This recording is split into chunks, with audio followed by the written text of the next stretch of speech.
Building with logs has a long tradition in Sweden. The methods have varied through the years, and there are fairly large regional differences, such as in the design of the corners.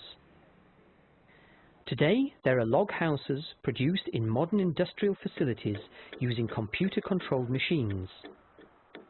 But there are still carpenters who preserve the tradition, doing everything by hand and creating a fantastic house with great skill and feeling.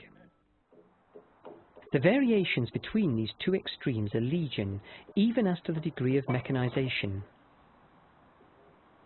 One way of working that's been gaining in popularity is to prepare the beams with mechanical sawing and moulding before doing everything else by hand. This makes it possible to build a log house in a much shorter time than if the logs are prepared by hand.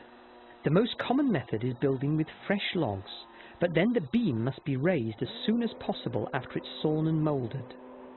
If you want to raise the house with dried beams, they must be sawn fresh at least 1 inch too large.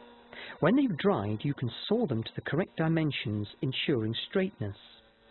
Lastly, both sides of the beam are moulded.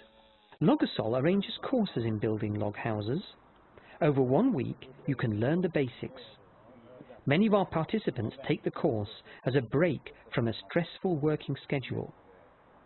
There's no better leisure activity than building a log house.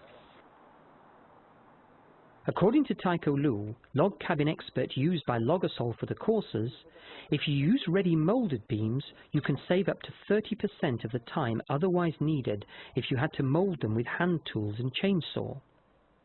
The combination of the Logosol sawmill and the Logosol log house moulder reduces the time per log to around 30 minutes.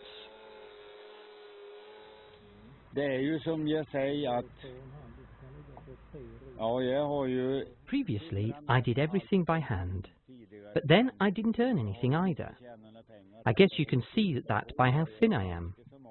But if anyone wants to start a business building log houses, they've got to use a mechanical moulder to plane off the upper and lower edges. Make no mistake, that's the way to do it today. Det har jag ju sett idag. Det råder ingen tvekan om det.